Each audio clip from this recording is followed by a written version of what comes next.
இப்போ அடுத்து இன்னொரு முக்கியமான செய்தியை பார்த்தீங்க அப்படின்னா, வயநாட்டில இருந்து புதிதா நாடாளுமன்றத்துக்கு தேர்ந்தெடுக்கப்பட்டிருக்கக்கூடிய பிரியங்கா காந்திக்கு ஒரு மிகப்பெரிய சிக்கல் வந்திருக்கு. என்ன அப்படின்னா, அந்த பகுதியைச் சேர்ந்த காங்கிரஸ் தலைவர் விஜயன் என்பவரும், அவருடைய மகன் ஜிஜேஷ் என்பவரும் இந்த 2 பேருமே சமீபத்தில் தற்கொலை பண்ணிக்கிட்டாங்க. இது வயநாட்டை தாண்டி பல்வேறு மட்டத்தில் அரசியல் ரீதியா ஒரு பெரிய மோதலா மாறி இருக்குன்னு தான் சொல்லணும். இவங்க தற்கொலைக்கு என்ன காரணம் சொல்றாங்க அப்படின்னா, அதாவது வயநாடு பகுதியில் தொடர்ந்து இந்த அரசு வேலைகளுக்காக லஞ்சம் வாங்குறது இருக்கு இல்லையா, அதாவது பணத்தை வாங்கிட்டு அரசு வேலை தர்றது, வங்கிகளில் வேலை தர்றது, அந்த மாதிரி பல்வேறு முறைகேடுகள் தொடர்ந்து போயிட்டே இருந்திருக்கு.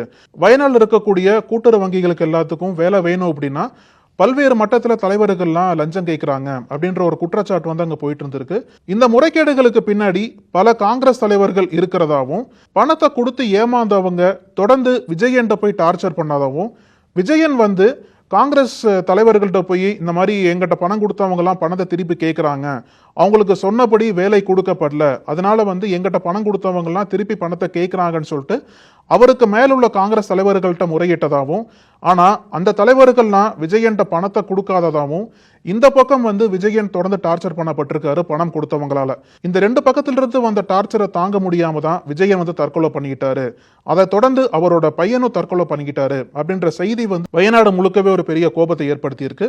இந்த முறைகேடுகளுக்கு பின்னாடி காங்கிரஸ் தலைவர்கள் தான் இருக்காங்க அப்படின்ற ஒரு குற்றச்சாட்டை கேரளாவில் இருக்கக்கூடிய சிபிஎம்மும் சரி பாஜகவும் சரி ஆணித்தரமா எழுப்ப ஆரம்பிச்சிருக்காங்க. சிபிஎம்மும் சரி பாஜகவும் சரி ஒரு மிக முக்கியமான ஆதாரத்தை காட்டுறாங்க. என்ன அப்படின்னா, ஒரு அக்ரிமெண்ட்.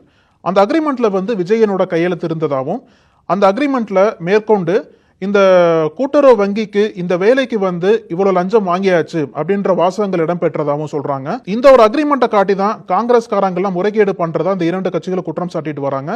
இந்த ஒரு குற்றச்சாட்டினாலே புதுசா தேர்ந்தெடுக்கப்பட்ட பிரியங்கா காந்திக்கு அவங்க தொகுதியில் இருந்த ஒரு பெரிய சிக்கலை தான் ஏற்படுத்தி இருக்கு. இனி வரக்கூடிய நாட்கள்ல இந்த குற்றச்சாட்டு எப்படி போக போகுது, அதை பிரியங்கா காந்தி எப்படி ஹேண்டில் பண்ண போறாங்க அப்படின்றத பொறுத்து இருந்து பார்க்கலாம்.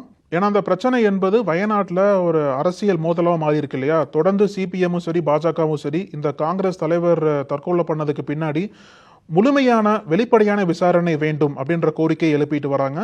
இதுல சுல்தான் பத்தேரி எம்எல்ஏவும் சம்மந்தப்பட்டிருக்காரு, காங்கிரஸ் எம்எல்ஏவும் சம்மந்தப்பட்டிருக்காருன்ற குற்றச்சாட்டை வச்சுட்டு வராங்க. இதுக்கான அப்டேட்ஸ் வர நம்ம அவங்க கிட்ட பேசலாம்.